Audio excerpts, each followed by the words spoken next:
गोरखापत्र ज्ञान सागर अन्तर्गतको लोकसेवा आयोग वस्तुगत प्रश्नोत्तर लोकसेवा तयारी सामग्री अन्तर्गत यो रहेको छ।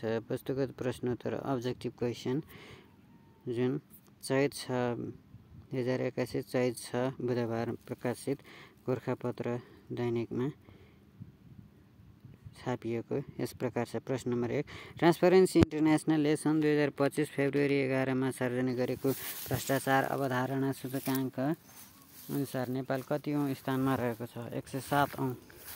यस वर्ष नेपाल 34 अङ्कसहित 107 औँ स्थानमा रहेको, गत वर्ष नेपाल 35 अङ्कसहित 108 औँ स्थानमा थियो।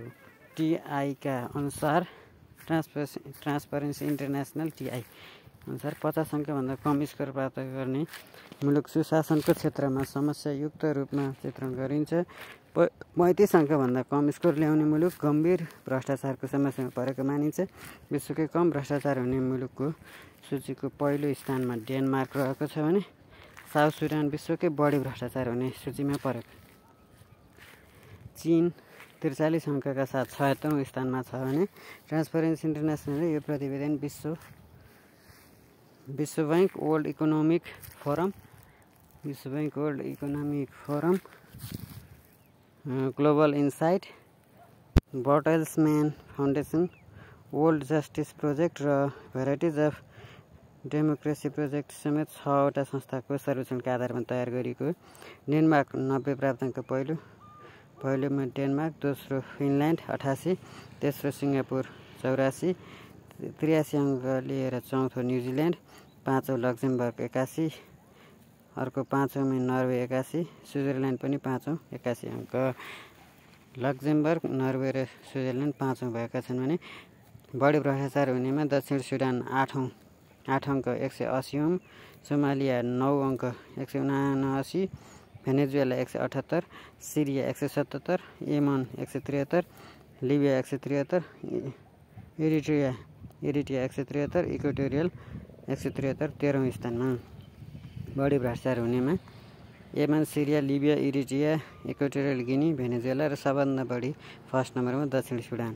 भुटान 72औँ 18औँमा पर्छ, भारत 96औँ, मालदिभ्स 96, नेपाल 107, श्रीलङ्का 181, नेपाल 34 अङ्क लिएर 107, पाकिस्तान 27 135, बङ्गलादेश 23 151औँ स्थानमा, अफगानिस्तान 165 औँ। बङ्गलादेश र श्रीलङ्का कम भ्रष्टाचार हुने, अफगानिस्तान, नेपाल र भुटान भन्दा। नेपाल प्रहरीको 31औँ, भुटान चाहिँ सबभन्दा राम्रो। नेपाल प्रहरीको 31औँ महानिरीक्षक आइजिपीमा नियुक्त हुन सफल व्यक्तित्व दीपक थापा। चैत 4 गते मन्त्री परिषद बैठकले प्रहरी महानिरीक्षकमा प्रहरी अतिरिक्त एआइजी थापालाई नियुक्त गरेको। प्रहरी अतिरिक्त महानिरीक्षक थापालाई नियुक्त गरेको। एआइजी थापा यसअघि प्रहरीको केन्द्रीय अनुसन्धान ब्युरोमा प्रमुख हुनुहुन्थ्यो। वसन्त कुँवर चैत 4 गते अवकाश हुने भएपछि नयाँ महानिरीक्षक नियुक्त गरिएको हो।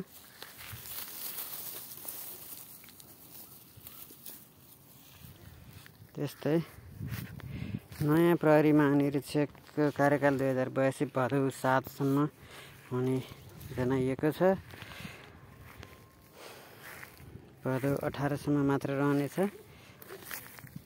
लगभग 6 महिनाको कार्य अवधि रहेको छ।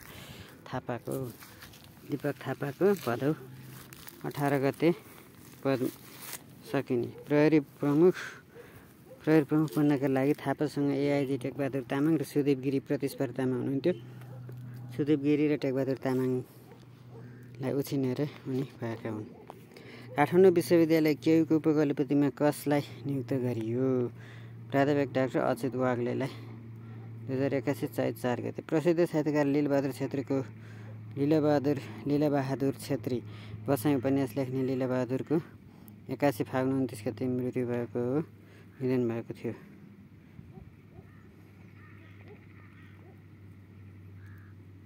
त्रिविको पाठ्यक्रममा बसाइँ पढ्नु पर्थ्यो। भारतीय साहित्यकार हुन् उनी। ब्रह्मपुत्रको छेउछाउ भन्ने लेखेका थिए। यसले साहित्य एकाडेमी पुरस्कार प्राप्त गरेको थियो। अतिरिक्त मनोवैज्ञानिक उपन्यास लेखेका थिए। कहिले नफुक्ने गाँठो, 3 दशक 20 अभिव्यक्ति, लीलाबहादुर क्षेत्रको कथा आदि छन्। 5 नम्बरमा प्रश्न राख्यो। यस वर्ष 2081 को बद्री पहाडी समाजसेवा पुरस्कार कसलाई प्रदान गर्यो? सामाजिक अभियन्ता पूर्व राजदूत पदम सुन्दास। 5 थरमा आयोजित राष्ट्रव्यापी कविता प्रतियोगिता 2081 मा प्रथम हुन सफल कवि को हुन्? हिक्मत रावल, अछामका। नेपालको उच्च हिमाली भेगमा पाइने भोटे कुकुरलाई अन्तर्राष्ट्रिय मान्यता प्रदान गर्ने संस्था कुन हो? अन्तर्राष्ट्रिय केनेल क्लब, आइकेसी। सन् 2025 मार्च। नेपालमै उत्पत्ति विकास भएको भोटे कुकुरलाई मान्यता दिएको हो। हिमाली भेगतिर पाइने भोटे कुकुर गोठको साथीको रूपमा पाल्ने गरिन्छ। अहिले तराई र पहाडमा पनि पाल्ने गरिएको छ। नेपालमा तेस्रो पुतली गणना अभियान सन् 2025 मार्च 3 देखि 31 सम्म गरिएको थियो। बटरफ्लाई वाचर्स नेपालले।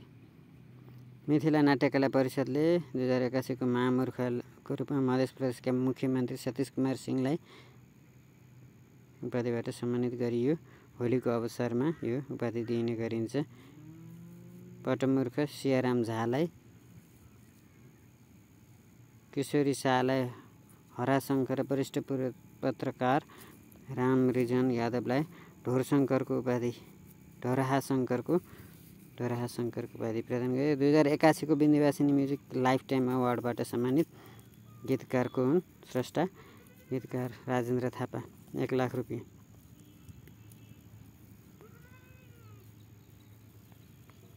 11 नम्बरको प्रश्न रहेको छ। सन् 2027 को विश्व पुस्तकालय शिखर सम्मेलन कहाँ गरिने भएको छ? नेपालमा। भारतको दिल्लीमा सम्पन्न विश्व पुस्तकालय सम्मेलनले सन् 2026 को सम्मेलन श्रीलङ्का र सन् 2027 को नेपालमा गर्ने निर्णय गरेको।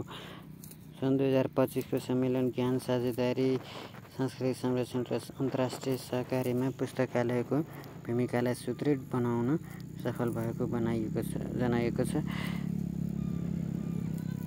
12 नम्बरमा रहेको छ। 2081 मा सम्पन्न बुढा सुब्बा गोल्ड कपको उपाधि कसले प्रदान गरियो? कसलाई? एनआरटीलाई। सर्वाधिक गोलकर्ता चर्च बोइजका खेलाडी थिए समीर तामाङ र अर्मान्ड विन्डोङ। 3 गोल। कमी जय गच्छदार एनआरटीका। उत्कृष्ट गोलकिपर, उत्कृष्ट प्रक्षेपक हरिओम श्रेष्ठ एनआरटीका।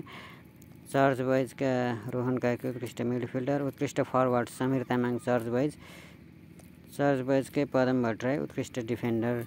मिसेस नोबेल नेपाल 2025 को उपाधि जित्ने युवती सन्ध्या लामिछाने।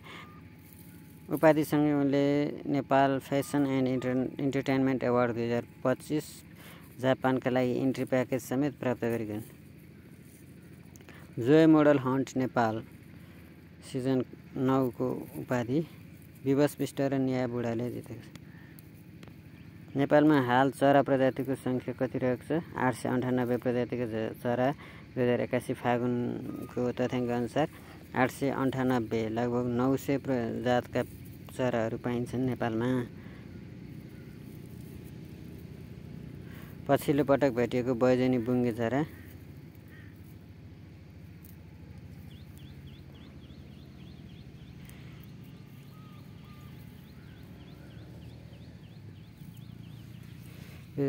पुसमा खैरो झाडी फिस्टो, ब्राउन बुस ब्याब्लर भनेको फिस्टे चरा दिपीनगरमा फेला भयो।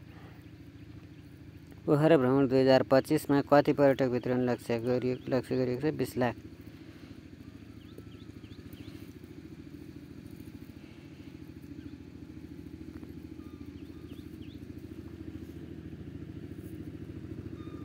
बागमती प्रदेश सरकारद्वारा सञ्चालनमा ल्याएको बागमती प्रदेश विश्वविद्यालयले तयार पारेको वेबसाइटको उद्घाटन कहिले गरियो? 2081 फागुन 21। प्रस्तुतकर्ता टङ्क केसी, वाचक गोविन्द तिमिल सिन्हा। ट्रेन्डमेनिया जीवनसार युट्युब च्यानललाई सब्सक्राइब गरिदिनु होला। लाइक, सेयर र सब्सक्राइब, भिडियोलाई सेयर गरेर धेरै साथीहरू समक्ष पुर्याइदिनु होला। यस्तै भिडियोको लागि कमेन्ट र च्यानल सब्स्क्राइब गरिराख्नु हुन अनुरोध गर्दछु। धन्यवाद।